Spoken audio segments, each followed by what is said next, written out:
नमस्कार प्यारे विद्यार्थियों, कैसे हो सभी? सभी फुल एनर्जी के साथ फिजिक्स पढ़ने के लिए उत्सुक हो? आइए लास्ट सेशन को हम आगे की ओर बढ़ाते हैं। लास्ट सेशन में हमने जाना था कि विद्युत द्विध्रुव जो होता है उसकी एक्स पर विद्युत क्षेत्र कितना होता है, उसका जो डेरिवेशन है वो हमने किया था। हमने लास्ट में जो डेरिवेशन हमारे पास जो निकल के आया था, कंडीशन अप्लाई करने के बाद E vector is equal to 2kp vector upon are cube. आइए दोस्तों, उसकी निरक्ष पर विद्युत क्षेत्र का व्यंजक उत्पन्न करने का हम प्रयास करते हैं। विद्युत द्विध्रुव की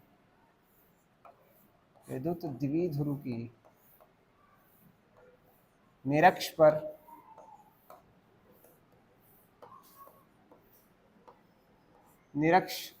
पर विद्युत क्षेत्र का जो व्यंजक है वो हम अभी डिराइव करने जा रहे हैं। किस तरह से उसको हम डिराइव करेंगे? प्यारे दोस्तों, विद्युत द्विध्रुव का तात्पर्य क्या है? समान आवेश विपरीत प्रकृति के हो, एक दूसरे से अत्यल्प दूरी पर हो। दूरी को मैंने यहाँ पर 2a बोल दिया क्योंकि इसका जो सेंटर ऑफ मास है वो यहाँ पर है।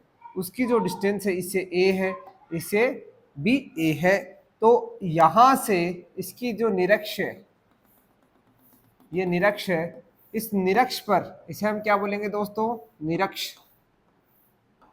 और अक्ष इधर थी, इस निरक्ष पर हम कोई बिंदु ले लें B। यहां पर हम विद्युत क्षेत्र पता करना चाह रहे हैं। इसके सेंटर से इसकी दूरी कितनी ले लेते हैं हम? Small r। अब हमें मालूम करना है, देखो ये जो डिस्टेंस है ये है a, ये डिस्टेंस भी कितनी है a, ये प्लस q आवेश है, ये माइनस q आवेश है। इस सेंटर से r डिस्टेंस पर कोई पॉइंट है, वहां पर हम रख देते हैं पॉइंट चार्ज, टेस्ट चार्ज। इस टेस्ट चार्ज पर इन दोनों आवेशों का दबदबा कितना होगा, इन दोनों का बल कितना होगा। यदि दो कुत्ते इस प्रकार बैठे हों और हम यहाँ पर हैं तो हमारे पर उनका प्रभाव कितना होगा। इसी प्रकार यदि दो यहाँ बैठे हैं और हम यहाँ पर बैठे हैं तो हमारे पर इस ऐसी कॉन्फ़िगरेशन का क्या प्रभाव होगा। कहने का तात्पर्य है कि दो समान प्रकृति विपरीत प्रकृति के आवेश समान परिमाण में एक दूसरे से अत्यल्प दूरी पर रखे हुए हैं और उनसे हम उसकी निरक्ष पर यदि विद्युत क्षेत्र निकालना चाहते हैं तो किस प्रकार निकालेंगे। तो प्यारे दोस्तों, हमें मालूम क्या होना चाहिए? गुलाम सर ने हमें क्या बताया? दो आवेशों के मध्य लगने वाला जो बल होता है वो बल दोनों के गुणनफल के समानुपाती तथा दोनों के बीच की दूरी के वर्ग के व्युत्क्रमानुपाती। कहने का मतलब है आपको उन दोनों के बीच की दूरी का मान मालूम होना चाहिए। बताओ R1 की वैल्यू कितनी होगी प्यारे दोस्तों? R1 क्या हो गया? ये यहाँ पर एक लंब है, ये आधार A है, लंब R है। बताओ करंट क्या हो जाएगा? आधार का स्क्वायर प्लस लंब का square, R square plus A square. इसी प्रकार R2 की वैल्यू क्या आ जाएगी बताइए? R2 बराबर आ जाएगा under root R square plus A square. आ गया? क्लियर है? चलो तो अब हमारे पास दूरी आ गई, आवेश आ गया। अब बताइए इस प्लस आवेश के कारण इस परीक्षण आवेश पर बल की दिशा क्या होगी? यानी इस प्लस आवेश के कारण विद्युत क्षेत्र इस दिशा में होगा, इस माइनस आवेश के कारण विद्युत क्षेत्र की दिशा किधर होगी? यह दिशा होगी, ठीक है। और इसके कारण यहां पर इसे हम बोल देंगे E माइनस। अब देखो दोस्तों, यहां पर सोचने वाली बात क्या है? सपोज ये एंगल कितना हो? थीटा हो, तो ये एंगल भी कितना होगा? ये पैरेलल एक इसके समानांतर एक रेखा खींचते हैं इधर, तो ये एंगल भी कितना होगा? थीटा होगा। और E प्लस का इधर वाला घटक क्या हो जाएगा? E प्लस कोस थीटा हो जाएगा। और इसके दूसरी जिधर कोण नहीं होता वो वाला घटक क्या हो जाएगा? E minus E plus sine theta. जिधर थीटा होता है वो घटक कोस थीटा, जिधर थीटा नहीं होता वो साइन थीटा। ऐसे ही E माइनस का बताओ, ये कोण थीटा है, ये 90 है, ये 90 माइनस थीटा है, और ये कोण भी क्या है? थीटा है। ये थीटा है तो ये कोण भी क्या है? थीटा है, ठीक है। ये थीटा है तो ई माइनस का ये वाला भी क्या हो जाएगा, ई माइनस कोस थीटा, और ये वाला क्या हो जाएगा, है ना, ये लंब बना रहा है ना, तो ये हो जाएगा ई माइनस साइन थीटा। बताओ यहां तक किसी को कोई कंफ्यूजन है क्या? घटक बना रही है हमने भाई, हमने घटक किस प्रकार बनाए कि एक बल इधर था, ये इस भुजा से थीटा कोण पर था, तो इसका ये वाला घटक होगा एफ कोस थीटा, और ये जिधर कोई कोण नहीं है उसे बोल देते थे हम एफ साइन थीटा। ऐसे करते थे ना, बस वही काम मैंने यहाँ पर किया है। ई प्लस उधर जा रहा है, ई माइनस इधर जा रहा है, ई प्लस जिधर थीटा बनाता है वो ई प्लस कोस थीटा, जिधर थीटा नहीं बनाता E minus sine theta, E minus जिधर थीटा बनाता है वो ई माइनस कोस थीटा, जिधर नहीं बनाता वो ई माइनस साइन थीटा हो जाएगा, ई माइनस साइन थीटा हो जाएगा। ठीक है, अब हम क्या कहते हैं, सबसे पहले ई प्लस की वैल्यू निकालो। देखो ई प्लस बताओ कितना है, के क्यू अपॉन, केवल मैग्नीट्यूड निकाल लो आप, है ना, क्योंकि हमें वहां पर दिशा तो वहां पर हम घटक बना लेंगे, उससे हो जाएगा काम। ई के Q upon R1 square, clear है। R1 की वैल्यू कितनी है बताओ, R1 की value under root R square plus ए स्क्वायर का होल स्क्वायर, और अंडर रूट का स्क्वायर कितना होता है, अंडर रूट हट जाता है ना, तो ये क्या बन जाएगा, के क्यू बटे R स्क्वायर प्लस ए स्क्वायर। ये है ई प्लस की कहानी, ये समीकरण 1। ठीक है, इसको मैं R1 कैप बोल दो तो और भी ठीक है, कोई दिक्कत नहीं है, क्योंकि हम वहां पर मैग्नीट्यूड ले लेंगे तो ये सदिश बोल देना, जिससे आपको और भी सही हो जाए। बाकी हटाना चाहो तो हटा दो, चलो कंफ्यूजन में आ जाओगे आप, मैग्नीट्यूड निकाल लो केवल। ई माइनस क्या हो जाएगा, के क्यू अपॉन, इसको भी डायरेक्ट लिख दूं क्या, R2 स्क्वायर, और R2 यानी under root R1 R square plus ए स्क्वायर, तो इसको मैं डायरेक्ट लिख देता हूं K Q upon R square plus ए स्क्वायर, समीकरण। अब आप लोग ये सोच रहे होंगे कि सर आपने क्यू माइनस क्यों नहीं रखा यहां पर। देखो प्यारे बच्चों, जब जब भी दिशा की बात होगी, ध्यान रखना, जब जब भी दिशा की बात होगी तो वो उस माइनस के कारण होगी। जैसे ये माइनस चिन्ह बताएगा कि विद्युत क्षेत्र किधर है, इसकी तरफ है, ये प्लस चिन्ह बताएगा कि विद्युत क्षेत्र है उधर है। समझ रहे हो आप, इसका ध्यान रखना। ये माइनस चिन्ह, ये नेगेटिव जो साइन है क्यू का, वो ये इंफॉर्मेशन देता है कि विद्युत क्षेत्र की दिशा ये है। तो अब वो इंफॉर्मेशन दे चुका तो उसको माइनस क्यू रखने से कोई तात्पर्य नहीं है, वो गलत हो जाएगा। इसलिए आपको केवल प्लस क्यू रखना है, माइनस क्यू का काम है दिशा को पलट देना, इस दिशा में ले आना उसको, समझ गए। तो अब ये जो दिशा है ये अपने आप में एक इंफॉर्मेशन लेके चलती है कि यहाँ पर क्या है, माइनस है, ठीक है ना। तो अब वो उसके घटक बनाते हैं। देखो अब इसको मैं लिखने की कोशिश करता हूं, इसके जो घटक हमने बनाए हैं यहां पर बनाता हूं। यहां एक पॉइंट है बी, इस पॉइंट बी पर एक विद्युत क्षेत्र का घटक है ऊपर की ओर, जिसे हम बोलते हैं ई प्लस साइन थीटा। एक नीचे की ओर घटक है इस बी बिंदु पर, वो कौन सा है, ई माइनस साइन थीटा। दो घटक इधर है, कौन कौन से हैं, ई प्लस कोस थीटा और ई माइनस, बताओ ये डायग्राम बन गया ना, एक हमारा फुल बॉडी डायग्राम जिसे बोलते हैं 11th क्लास में, वो बन गया, जिसमें हम सदिश के घटक बना चुके हैं। अब इसमें अपने को रिजल्ट निकालना है, यानी इसमें दिशा इंक्लूड है, वो दिशा अपने को, यानी जो परिणामी विद्युत क्षेत्र जो आने वाला है यहां से आने वाला है। अब देखो यहां से बताओ, फ्रॉम समीकरण 1 व समीकरण 2 से, 1 व 2 से ई प्लस का मान किसके बराबर है, ई माइनस के। मैं मापांक की बात कर रहा हूं, ध्यान रखना, यहां सदिश लगाओगे तो क्या करना, मापांक लगा देना। यानी समीकरण 1 में अपने को साफ साफ पता चल रहा है दोनों मान क्या है, बराबर। यहां पर भी के क्यू, यहां पर भी K Q, R square plus ए स्क्वायर, आर स्क्वायर प्लस ए स्क्वायर, दोनों बराबर है, इसका मतलब ये मान बराबर है। तो एक चीज तो ये बात चली। थीटा का जो मान है वो क्या है, दोनों बराबर है, ये दोनों थीटा इक्वल है, थीटा इक्वल है तो साइन थीटा भी क्या है, दोनों इक्वल है। तो इसलिए यहां पर हम क्या लैंग्वेज क्या लिखेंगे कि यहां पर लैंग्वेज लिखेंगे, साथ साथ लिख लो आप, ज्यादा सही है, थोड़ा समझ भी लेना यहां से।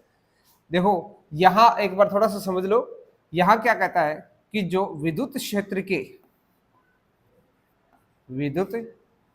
के लंबवत घटक बिंदु बी पर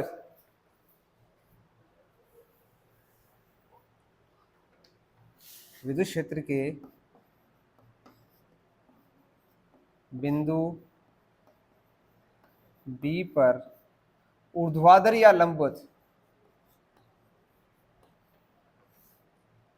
ऊर्ध्वाधर या लंबवत घटक मान में समान, मान या परिमाण में है ना समान, परंतु एक दूसरे के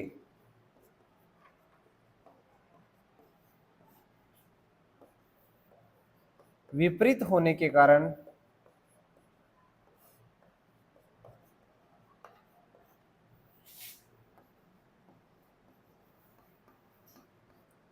एक दूसरे को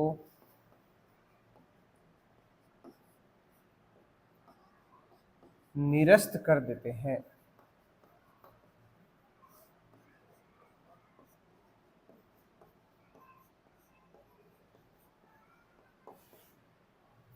अतः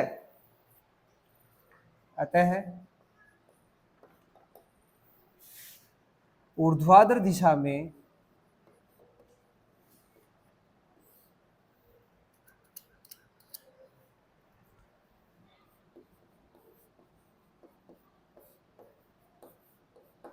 परिणामी विद्युत क्षेत्र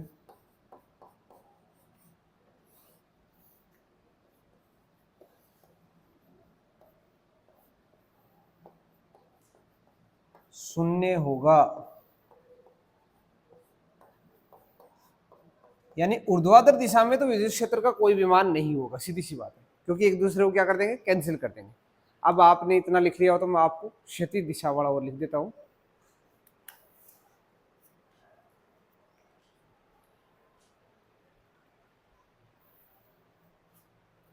देखो क्षैतिज दिशा में क्या होगा,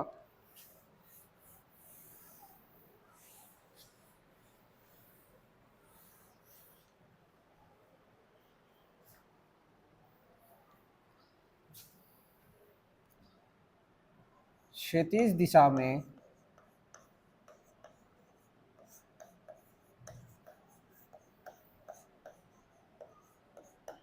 विद्युत क्षेत्र के घटक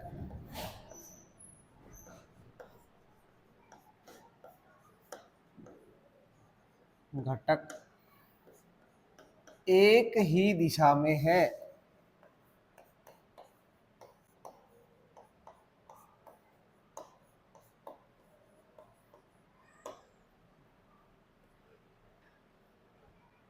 अतः परिणामी विद्युत क्षेत्र बिंदु बी पर, अतः बिंदु बी पर, ये मिटा देता हूं,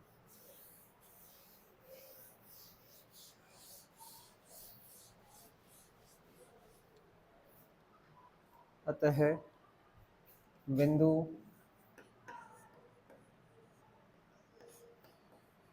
बी पर परिणामी विद्युत क्षेत्र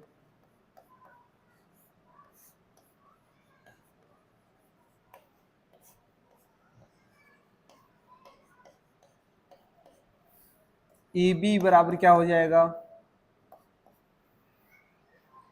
ई plus cos theta plus E plus, दोनों को जोड़ दे, और डायरेक्शन क्या है, राइट साइड में, राइट साइड में, तो इसको मैं आप ये बोल सकते हो कि दाईं तरफ,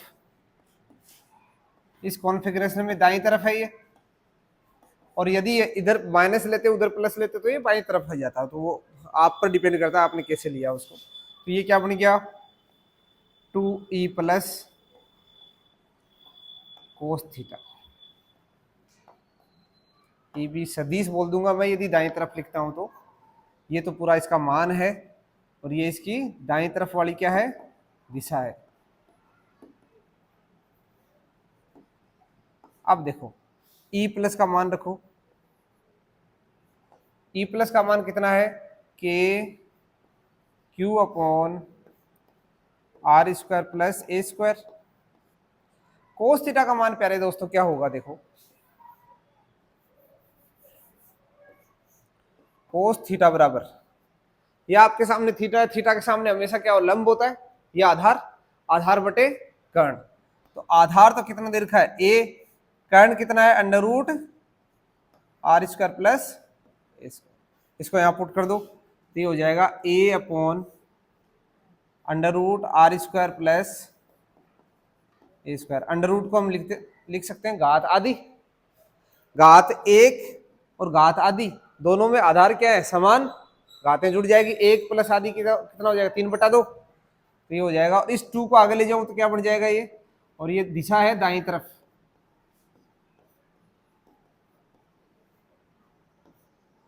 तो ये हो जाएगा k q इंटू 2a, ये तो बन जाएगा अपना p, और आर स्क्वायर प्लस ए स्क्वायर की घात कितनी होगी 3/2। ये हमारा आ गया ए बी सदिश।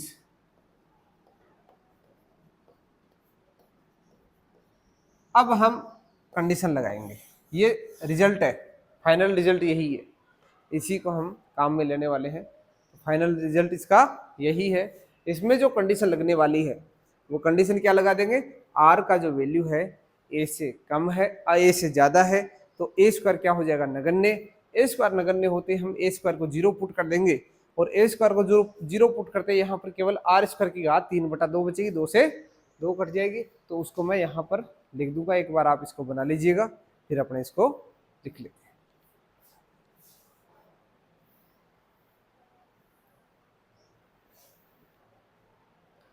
कहने का मतलब है निरक्ष पर जो विद्युत क्षेत्र है उसका जो डेरिवेशन है अक्ष पर जो विद्युत क्षेत्र है उसके डेरिवेशन से थोड़ा अलग है, क्योंकि यहाँ पर विद्युत क्षेत्र जो है वो अलग अलग दिशाओं में लग रहा है, उसके घटक बनाना हमें आना चाहिए।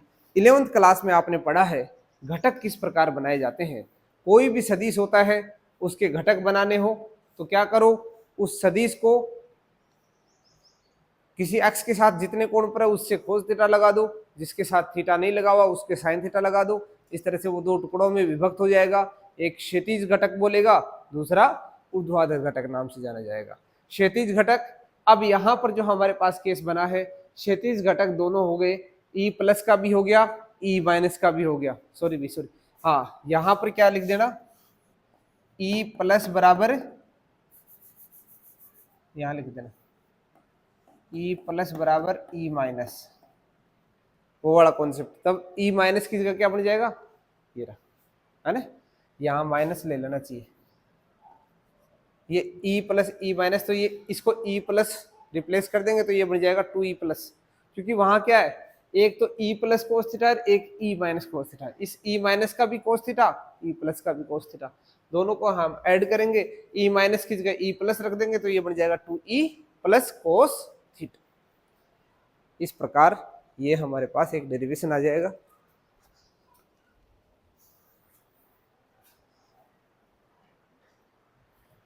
To e plus cos theta, e plus की जो वैल्यू है वो हम वहां से पुट कर देंगे, और कोस थीटा जो है, कोस थीटा हमारे सामने जो डायग्राम है उससे निकाल लेंगे।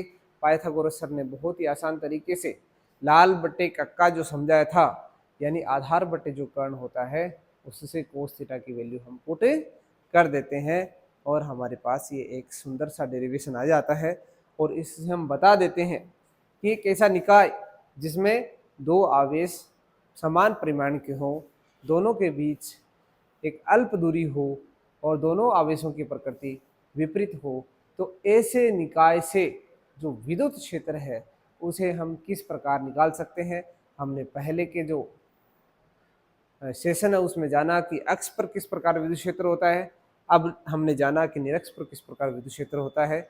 यहाँ पर आप इसकी दिशा भी लिख लेना, क्योंकि Q इंटू 2A को मैं क्या बोल दूं, चूंकि P सदिश बराबर Q इंटू 2A, साथ में P की दिशा मैंने क्या बताई थी, माइनस से प्लस की ओर MP, तो माइनस से प्लस क्या बोला जाएगा, बाईं तरफ, और बाईं तरफ को मैं लिख सकता हूं माइनस का दाईं तरफ। बाईं तरफ क्या है, दाईं तरफ का जस्ट उल्टा है, तो माइनस बोल दिया मैंने, माइनस का दाईं तरफ। तो इसको आप ऐसे बोल सकते हो, माइनस Q इंटू 2A दाईं तरफ। तो इसको मैं क्या लिख सकता हूं, Q इंटू 2A दाईं तरफ को मैं लिख सकता हूं P सदिश, है ना, और ये हो जाएगा माइनस के साथ। तो ये उधर वाला मैं मिटा देता हूं, यहां पर लिख देता हूं ये सारा का सारा।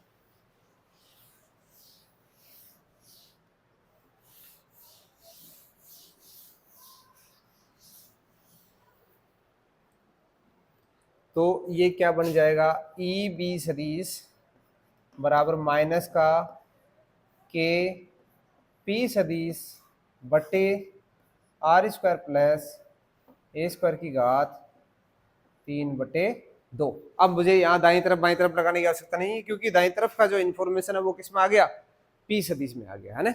अब यहाँ माइनस चिन्ह आ गया। अब हम स्थिति लगाते हैं। स्थिति क्या कहती है कि दोनों आवेशों के बीच की दूरी बहुत कम होती है, तो ए का मान जो है आर से कम है, और यदि ए स्क्वायर कर दूं तो वो आर स्क्वायर से बहुत ही कम हो जाएगा। यानी इसको मैं क्या बोल सकता हूँ, बहुत कम हो जाएगा। तो ये फिजिक्स की भाषा में क्या बोल सकते हैं, 1000 के सामने 1 रुपए की वैल्यू बहुत कम होती है। 1 रुपए को हम 1000 रुपए के अंदर इंक्लूड न भी करें तो कोई फर्क नहीं पड़ता है, न के बराबर फर्क पड़ेगा। तो यहाँ पर देखिए ई बी सदिश क्या बन जाएगा, माइनस के पी सदिश बटे आर स्क्वायर की घात 3/2, स्क्वायर से स्क्वायर कट गया तो क्या बच जाएगा, आर की घात 3। ये रहा हमारा निरक्ष पर विद्युत क्षेत्र। आपने पढ़ा होगा अक्ष पर जो विद्युत क्षेत्र होता है वो निरक्ष पे विद्युत क्षेत्र के कितना गुना है, मान में 2 गुना। तो यहां पर नोट भी लिख लेना आप, अक्ष पर विद्युत क्षेत्र, किसकी अक्ष पर, विद्युत द्विध्रुव की। एमएसएडए में या खाली स्थान में आपको पूछा जा सकता है, रिक्त स्थान में आपको इसे पूछ लिया जाता है कि बताइए विद्युत द्विध्रुव की अक्ष पर जो विद्युत क्षेत्र होता है वो द्विध्रुव की निरक्ष पर विद्युत क्षेत्र का कितना गुना होता है। तो अक्ष पर जो विद्युत क्षेत्र का जो मान होता है वो का मान निरक्ष पर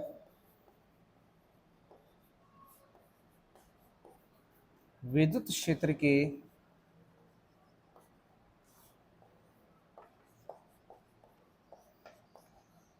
मान का दुगुना होता है।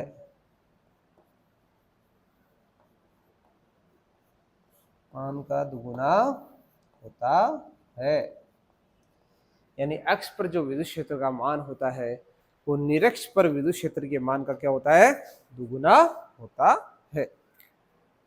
इस प्रकार हम विद्युत क्षेत्र निकाल सकते हैं।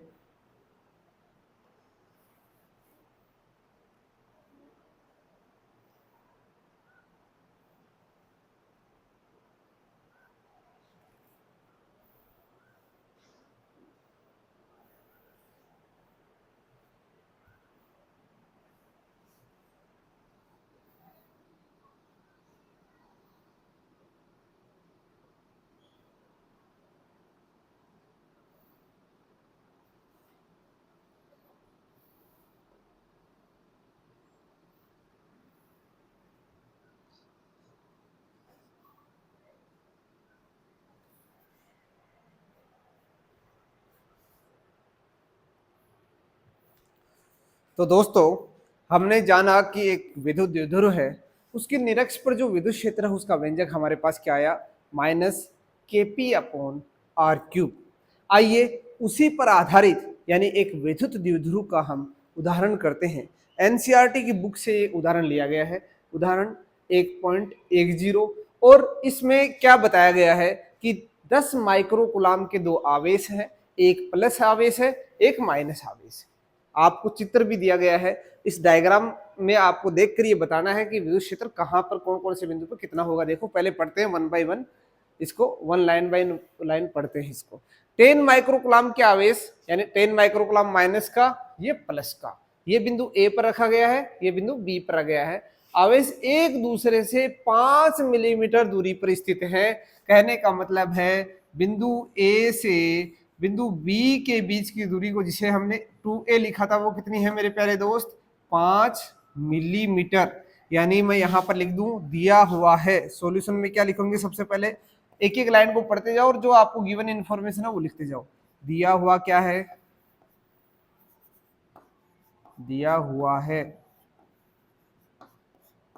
क्या दिया हुआ अभी, पहली बात तो दो आवेश दिए हुए हैं, दोनों का परिमाण 10 माइक्रोकुलाम। इसको मैं और सिंपल लिखूं तो 10 इंटू 10⁻⁻⁶, या Q इज इक्वल टू कितना हो जाएगा, 10⁻⁻5 कूलाम। ये तो आ गया आवेश। दोनों के बीच की दूरी को मैंने वहां पर हमारी जो डेरिवेशन है उसमें मैंने 2a लिखा था, और 2a को यहां पर कितना बता रखा है, 5 मिलीमीटर। मिलीमीटर को दोस्तों क्या लिखते हैं, 10⁻⁻3। अब इसको हम a लिखना चाहो, यदि आपको a मालूम करना हो तो 2 से डिवाइड कर दो तो ये आ जाएगा 2.5 इंटू 10⁻⁻3 मीटर। ये मीटर में आ गया। ठीक है, आगे बढ़ते हैं। पहला क्वेश्चन, इस द्विध्रुव की अक्ष पर द्विध्रुव के केंद्र O से, द्विध्रुव का केंद्र ये है, इस केंद्र O से धनावेश की ओर 15 सेंटीमीटर दूरी पर स्थित बिंदु P, यानी ये जो दूरी पहले दोस्त क्या दे रखी है आपको, 15 सेंटीमीटर। इसे हमने क्या रिप्रेजेंट किया था, R, यानी R की वैल्यू आपको क्या गिवन है, R इज इक्वल टू दे रखा है 15 सेंटीमीटर। तो मैं इसको ऐसे भी लिख सकता हूं, 15 गुणा 10⁻²2 मीटर। बात क्लियर है। चलो अब आपसे क्या कहता है कि इस बिंदु P पर, इस बिंदु P पर आपको क्या निकालना है, विद्युत क्षेत्र निकालना है। देखो हमने विद्युत क्षेत्र अक्ष पर जो फॉर्मूला पढ़ा था वो दो पढ़े थे, एक तो बिना कंडीशन वाला, एक कंडीशन वाला। कंडीशन वाले में क्या था कि R की वैल्यू A से ज्यादा हो। तो एक बार पहले तो हम चेक करना चाह रहे क्या R की वैल्यू A से ज्यादा है। R को मैंने यहां किससे रिप्रेजेंट किया, OP से, और OP जो है, यदि OP बटे OB, जो इनके बीच की दूरी A जो है ना, A इसको रिप्रेजेंट कर रहा है, यानी OB R बटा A, यदि ये ज्यादा आता है तब तो हम ये कंडीशन लगा देंगे, अदरवाइज कंडीशन से जो पहले वाला फॉर्मूला हमने पढ़ा था, यानी 2kp बटे R² प्लस A² की घात 3/2 वाला लगाएंगे। यदि ये रेशियो ज्यादा आ जाता है तब हम A² को नगण्य मान लेंगे और फिर हम सूत्र लगा देंगे 2kp बटे R³। आइए देखते हैं, इन दोनों का अनुपात करके देखते हैं। R का मान कितना है, 15 गुणा 10⁻²। A का मान कितना है दोस्तों, A का मान है हमारे पास 2.5 गुणा 10⁻⁻3। माइनस का 2 माइनस का 3 कट गया, माइनस का 1 बच गया। अब इसमें भाग लगा दो, कितनी बार जाएगा, कितनी बार जाएगा, ये 2 बार 5, 5 × 15, 6 बार चला जाएगा, 25 का 150 है ना, 6 तो 10⁻⁻1 ऊपर चला गया, यानी 60 गुना है। आप समझ लो यदि R A से 60 गुना है तो R² कितना हो जाएगा, 3600 गुना हो जाएगा। यानी यहां पर A² को हम नगण्य मान सकते हैं। यानी अब हमारा फॉर्मूला हम क्या लगा सकते हैं, E जो बिंदु क्या है P, जो आएगा वो क्या आएगा, 2kp सदिश बटे R³। अपने से मान पूछा है, वैल्यू पूछी है, दिशा नहीं पूछी है, तो आप दिशा जरूरत नहीं है, आप वैल्यू बता दो डायरेक्ट। तो क्या हो जाएगा, k की वैल्यू दोस्तों क्या होती है, 2 × 9 × 10⁻⁹। p की वैल्यू कितनी है यहाँ पर, p यानी q आवेश कितना है, 10⁻⁻5। 2a कितना है, 2a यानी दोनों के बीच की दूरी कितनी है 2a पूरी पूरी 5 गुना 10 की घात माइनस का 3 बट्टे r कितना है r का मान 15 गुना 10 की घात माइनस 2 का स्क्वायर। ठीक है, इसको सोल्व कर लो, आपका आंसर आ जाएगा। मैं एक बार इस क्वेश्चन को मिटा दूं, आप सभी ने पढ़ लिया हो तो शायद ऊपर ऊपर वाला जो पार्ट है इसको मैं हटा देता हूं।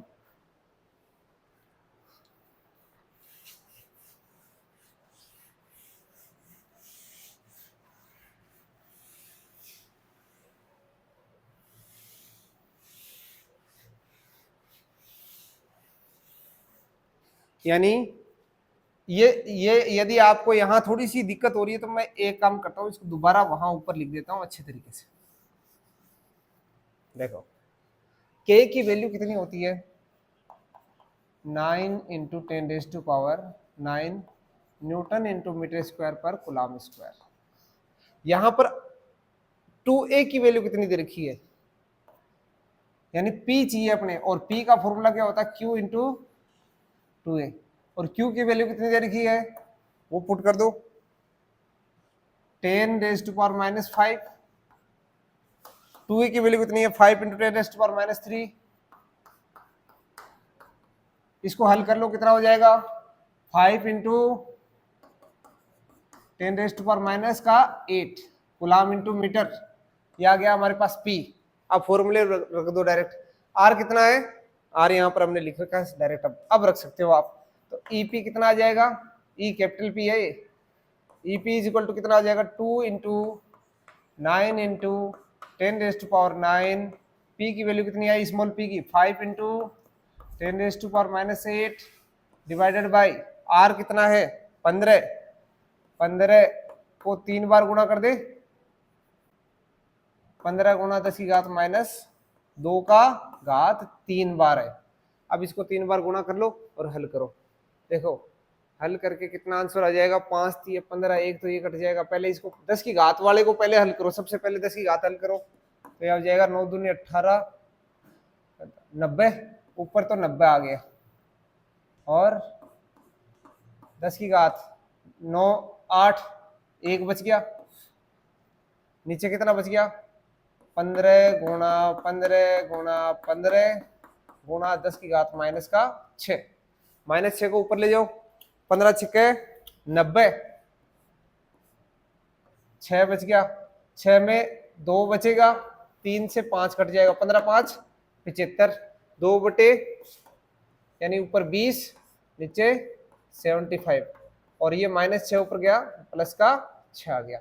इसमें ये डिवाइड कर दो, कितना हो जाएगा, ये और कट जाएगा क्या 5 चौके 20 और 15 5 75 है ना, 15 5 75 हो जाएगा, 5 चौके 20, 4 बटे 15, 4 में 15 का भाग लगा दो, 1 0 इधर से ले लो, 40 कर दो, 10 की घात 5 कर दो, 15 दूनी 30 100,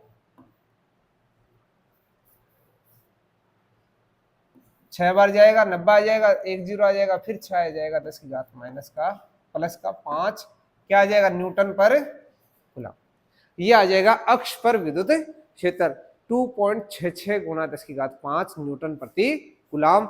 यानी हमारे पास एक द्विध्रुव था जिसमें 10 माइक्रो कूलम आवेश था, परिमाण में दोनों विपरीत प्रकृति के थे, और दोनों के बीच की दूरी थी 5 mm थी, और उससे केंद्र से 15 सेंटीमीटर दूरी पर हमसे विद्युत क्षेत्र पूछा था। आपको ताजुब होना चाहिए, ये वैल्यू अपने आप में बहुत बड़ी है, 10 की घात 5 न्यूटन पर कूलम, बहुत बड़ा नंबर है ये, यानी विद्युत क्षेत्र बहुत ज्यादा होने वाला है ना। तो यदि दोनों के बीच की mm डिस्टेंस हो और सेंटीमीटर दूरी पर आपसे 15 सेंटीमीटर दूरी पर विद्युत क्षेत्र पूछ रहा है तो उसकी वैल्यू काफी आ रही है। यानी एक कूलम आवेश पर इतना बल लगने वाला है, सीधी सी बात ये कह सकते हो आप, एक कूलम आवेश पर 10 की घात 5 न्यूटन बल लगने वाला लगभग। अब दूसरा पार्ट देखो, दूसरा कह रहा है द्विध्रुव के अक्ष के अभिलंबवत यानी निरक्ष पर O से गुजरने वाला, यानी मैं इसको हटा देता हूं, अब ये नीचे वाला जो डायग्राम है उसकी बात कर रहा है, यानी इसकी निरक्ष पर बिंदु Q पर 15 सेंटीमीटर, जो केंद्र से कितनी दूरी पर है ये जो दूरी है जिसको हमने आर से बोला था 15 सेंटीमीटर बता रखा है, 15 सेंटीमीटर दूरी पर स्थित बिंदु Q है, वहां पर विद्युत क्षेत्र पता करना है। यानी अब हमें क्या करना है, निरक्ष पर विद्युत क्षेत्र निकालना है।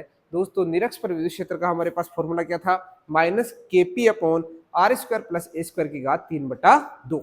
ये तो था विद्युत क्षेत्र का फॉर्मूला।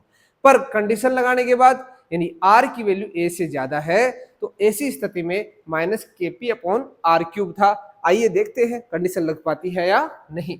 तो आर की जो वैल्यू है वो 15 सेंटीमीटर है, ए की वैल्यू है वही पहले वाला केस है, यानी यही सेम टू सेम बनने वाला है। आर स्क्वायर 3600 होगा, ए स्क्वायर की वैल्यू क्या होगी, 1 होगी। तो कहने का मतलब है ए क्या होगी, वो तो और भी कम हो जाएगी, है ना। 2.5 इंटू 10⁻³ का स्क्वायर करोगे तो और कम हो जाएगी, -6 -9 में चला जाएगा। तो ये बहुत कम हो जाएगा। अनुपात यानी 3600 अनुपात 1 आ जाएगा। 3600 अनुपात यानी 1 हो तो 1 को हम 3600 के सामने इग्नोर कर सकते हैं, तो ए स्क्वायर को हम इग्नोर कर सकते हैं। तो यहाँ पर द्विध्रुव की निरक्ष पर जो विद्युत क्षेत्र होगा उसके लिए हम फॉर्मूला कौन सा काम में लेंगे, माइनस KP बटे आर क्यूब। तो लगाए डायरेक्ट। अब आप यदि समझदार बच्चे हो, होनहार बच्चे हो, आपके अंदर थोड़ा सा दिमाग एक्स्ट्रा ऑर्डिनरी वाला है, तो आप इस क्वेश्चन में अपना समय बचा सकते हो। कैसे बचा सकते हो, देखो आप वैल्यूज तो पुट कर सकते हो। ई क्यू बराबर क्या हो जाएगा, माइनस KP बटे आर क्यूब। दोस्तों P की वैल्यू कितनी है, यहाँ पर भी सेम टू सेम रहेगा, यानी इसको मैं डायरेक्ट पुट कर दूं 5 इंटू, आप सारे कैलकुलेशन हटा सकते हो, यहाँ से आपको करना ही नहीं पड़ेगा ज्यादा। P की वैल्यू आपको मालूम पड़ गया, K की वैल्यू वही लगने वाली है, R की वैल्यू कितनी है वही दे रखी है, 15 गुणा 10⁻² सेंटीमीटर। अब बताओ यहाँ था 2KP अपॉन आर क्यूब, यहाँ क्या बनने वाला है KP अपॉन आर क्यूब। यहाँ वाले का आधा कर देना, है ना, सारी कैलकुलेशन हट जाएगी यहाँ से। पर यहाँ वैल्यू जरूर पुट कर देना, -9 इंटू 10⁻⁹, P की वैल्यू है 5 इंटू 10⁻⁸ डिवाइडेड बाई 15 इंटू 10⁻⁻² का क्यूब। क्यूब वहां पर भी था यहाँ पर भी है। इसको पूरा सिंप्लीफाई करते हैं तो कितना आता है, उसका क्या कर दो आधा, आगे क्या लगा देना माइनस, ये आ जाएगा आपका आंसर। तो वो उधर है ना वो वैल्यू, उसका आधा कर दो, कितना हो जाएगा 1.33 इंटू 10⁵ न्यूटन पर कूलम। आपका कोई भी एग्जामिनर हो इस क्वेश्चन को गलत नहीं ठहराएगा, क्योंकि आपने सारी वैल्यूज पुट की है। मल्टीप्लिकेशन दिखाना जरूरी थोड़ी होता है, ये रफ कॉपी का कार्य है। आप रफ वर्क है ये आप कॉपी के पीछे करोगे एग्जाम में भी, है ना। तो ये सारा का सारा आपको करने की दिखाने की आवश्यकता नहीं है, डायरेक्ट वैल्यू पुट करो, आप नीचे ऐसे वैल्यू को पुट कर सकते हो। कहने का मतलब है द्विध्रुव पर आधारित यदि हमारे सामने कोई न्यूमेरिकल आ जाता है तो हमारा सबसे पहले काम रहता है कि ए और आर की तुलना करनी है, जिससे हमें पता चले कि हम फॉर्मूला कौन सा लगाना चाहते हैं, है ना। आपको एकदम एग्जैक्ट वैल्यू पता करना है तब तो वो आर स्क्वायर प्लस ए स्क्वायर की घात 3/2 वाला लगाना, है ना, क्योंकि उससे आपको एग्जैक्ट वैल्यू मिलेगी। पर उसमें आपको क्या माथापच्ची ज्यादा होगी, उसमें आर स्क्वायर करोगे ए स्क्वायर करोगे, दोनों को ऐड करोगे, दोनों का 3/2 करोगे, है ना, है ना, और फिर वो 3/2 करोगे तो उसमें आपका पसीना आ जाएगा, वो न्यूमेरिकल आपसे नहीं हो पाएगा। तो आप पहले कंडीशन चेक कर लेना, आर की वैल्यू ए से कितना गुना ज्यादा है, उसका स्क्वायर करोगे तो वो तो बहुत ज्यादा हो जाएगा। यानी आप 1000-2000 के आसपास यदि अनुपात आ रहा है तो आप उसको डेफिनेटली इग्नोर कर सकते हो। 1000 रुपए के सामने 1 रुपए आराम से इग्नोर किया जा सकता है। 50 रुपए 40 रुपए इसके सामने 1 रुपए इग्नोर नहीं कर सकते। अब यहाँ 50 का स्क्वायर होगा तो 2500 चला जाएगा ना, तब वो इग्नोर किया जा सकता है। ठीक है, तो इस तरीके से हम न्यूमेरिकल निकाल सकते हैं। ये हमारा न्यूमेरिकल रहा। अब हम इस द्विध्रुव पर आधारित एक छोटा सा टॉपिक है, बहुत ही शानदार सा टॉपिक है दोस्तों। द्विध्रुव में हमारे पास 4 टॉपिक आते हैं और शायद ही कोई एग्जाम हुई होगी, चाहे वो स्टेट बोर्ड की बात करें, चाहे आप सेंट्रल बोर्ड की बात करें, CBSE की बात करें, या अलग अलग स्टेट के बोर्ड की बात करें, शायद ही आपको शायद ऐसा कोई पेपर मिलेगा ही नहीं जिसमें द्विध्रुव नहीं आया हो। नहीं आया हूं, मैं आपको ये बता रहा हूं, डेफिनेटली द्विध्रुव हर साल आता है। पर इसमें जो टॉपिक है ना वो क्या है, 4 टॉपिक है। यानी एक टॉपिक तो कहता है द्विध्रुव की अक्ष पर विद्युत क्षेत्र, निरक्ष पर विद्युत क्षेत्र। एक टॉपिक कहता है बल आघूर्ण कितना है। एक टॉपिक कहता है विद्युत विभव कितना है।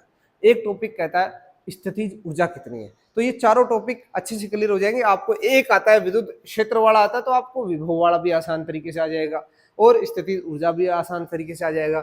और अभी जो मैं आपको बताने वाला हूं, यानी अभी हम पढ़ने वाले हैं बल आघूर्ण, यानी विद्युत द्विध्रुव को एक समान विद्युत क्षेत्र में रखने पर, विद्युत द्विध्रुव को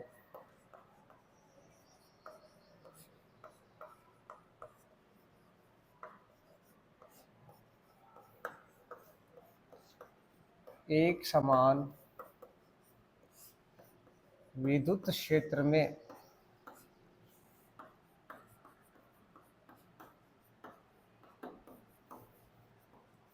रखने पर, एक विद्युत द्विध्रुव है उसको हम एक समान विद्युत क्षेत्र में रख देते हैं। एक समान विद्युत क्षेत्र क्या होता है, हमने विद्युत बल रेखा पढ़ी थी ना, तब मैंने आपको बताया था यदि बल रेखाओं के बीच की दूरी हमेशा क्या रहे, कांस्टेंट रहे, नियत रहे, तो हम ऐसे कॉन्फ़िगरेशन को क्या कहेंगे, एक समान विद्युत क्षेत्र। अब इस एक समान विद्युत क्षेत्र में किसको रखता हूं मैं, एक द्विध्रुव को। यानी इधर मैंने क्या रख दिया, प्लस आवेश। अरे एक चीज का ध्यान रखना, ये प्लस लाइन क्या है, कोई असलियत में ऐसी कोई लाइन नहीं होती है ना। यहाँ प्लस आवेश पड़ा है, यहाँ पर माइनस आवेश पड़ा है, दोनों का मान समान, प्रकृति विपरीत होती है। तो एक यहाँ पर रखा हुआ है, एक यहाँ पर रखा हुआ है, क्या होगा, विद्युत क्षेत्र की दिशा क्या है, ये वाली है। ये प्लस आवेश पर बल किधर लगाता है, इसको प्लस मानो आप, थोड़ा सा उल्टा हो जाएगा सिस्टम, इसको माइनस बोल दो। जो बल होता है, आपने क्या पढ़ा था, E इक्वल टू क्या पढ़ा था बताओ, F अपॉन क्यू नॉट। तो F बराबर क्या हो जाएगा, क्यू नॉट इंटू ई। विद्युत जो बल होता है ना वो फॉर्मूला क्या होता है, आवेश गुणा विद्युत क्षेत्र। तो यहां पर इस प्लस आवेश पर बल लगेगा कितना, ये क्यू आवेश है तो क्यू ई। माइनस पर किधर बल लगेगा, माइनस के कारण क्या हो जाएगा, विपरीत हो जाएगा। तो विद्युत क्षेत्र की विपरीत दिशा में F इक्वल टू कितना हो जाएगा, माइनस का क्यू ई सदिश। ठीक है, क्योंकि माइनस आया तो विद्युत क्षेत्र के विपरीत दिशा में हो जाएगा। ये माइनस चिन्ह क्या बता रहा है, जो बल लगने वाला वो विद्युत क्षेत्र के विपरीत दिशा में लगने वाला है। यानी ये इधर जा रहा है, ये इधर जा रहा है, ये कान आगे जा रहा है, ये पीछे जा रहा है, मुंडी का क्या होगा, मुंडी घूमने लग जाएगी। यहां पर क्या होगा, एक आघूर्ण लगेगा। गेट का दरवाजा एक तरफ चौखट ने कस रखा है, दूसरी तरफ हाथे से आप उसके ऊपर धक्का लगा रहे हो, आप उसको आगे पीछे कर रहे हो, दरवाजा घूमने लगता है। पंखा चल रहा है, पंखा चलाने के लिए जो कैपेसिटर होता है उसके ऊपर धक्का लगाता है, धक्का लगाने का काम क्या है, वह यही है, इसको क्या करता है, घुमाने की कोशिश करता है। एक बार इस पर धक्का लगा देता है, फिर वो लगातार चलता रहता है। पंखा जो है वो चलता है, वो वहां पर भी क्या लग रहा है, बल आघूर्ण लग रहा है। कमरे का जो दरवाजा है उसको आप बंद करते हो, खोलते हो, तो वहां पर भी क्या लगता है, बल आघूर्ण लगता है। यानी जितनी भी वस्तुएं घूमती है उन पर बल आघूर्ण काम करता है। तो यहाँ पर बल आघूर्ण का मान हमसे पूछा है, तो बल आघूर्ण क्या होता है दोस्तों, यानी आप यहाँ पर लैंग्वेज क्या लिखोगे, यदि समान आवेश तथा विपरीत प्रकृति के आवेश एक दूसरे से अत्यल्प दूरी पर रखे हो, ऐसे निकाय को हम एक समान विद्युत क्षेत्र में रख देते हैं, तो वो प्लस आवेश पर जो बल लगता है वो कितना लगेगा, क्यू ई सदिश लगेगा। माइनस आवेश पर जो बल लगेगा वो माइनस का क्यू ई सदिश लगेगा। यहां पर लिखना, प्लस क्यू आवेश पर एक समान विद्युत क्षेत्र के कारण, प्लस क्यू आवेश पर एक समान विद्युत क्षेत्र के कारण लगने वाला बल, प्लस क्यू आवेश पर लगने वाला बल क्या हो जाएगा,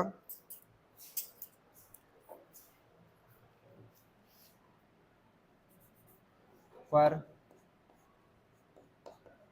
लगने वाला बल माइनस क्यू आवेश पर लगने वाला बल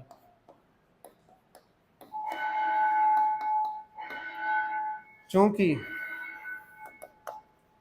दोनों बल परिमाण में समान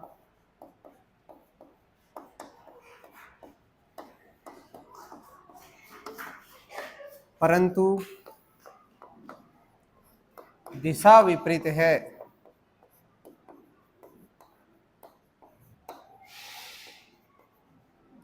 साथ ही क्रिया रेखा लाइन ऑफ एक्शन भी अलग अलग है।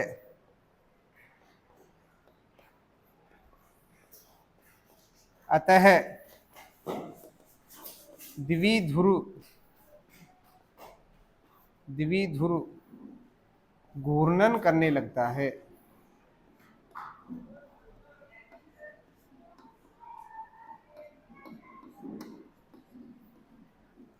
द्विध्रुव आघूर्ण क्या होगा?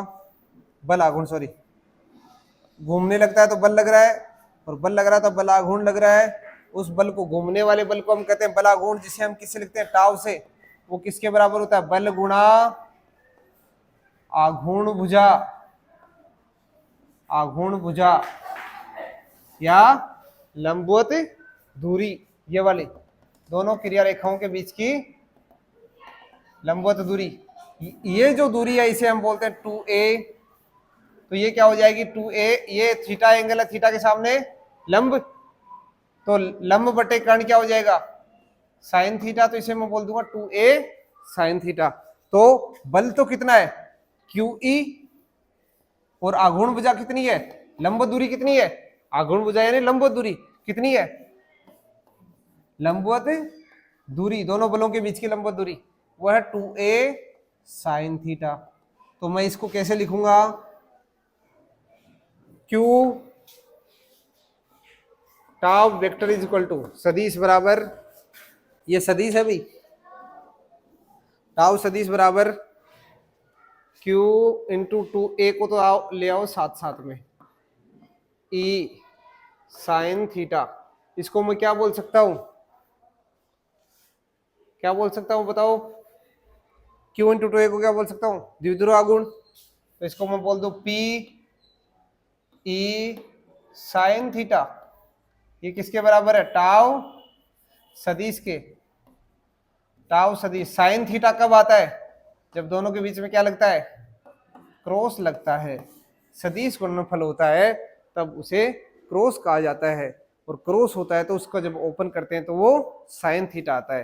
यानी इसकी जो दिशा होगी वो हमेशा क्या होती है? बल आघूर्ण की दिशा एन केप होती है, दोनों के परपेंडिकुलर होती है। तो इस तरह से हम निकाल सकते हैं। ये एन केप लिख लेना यहाँ पर।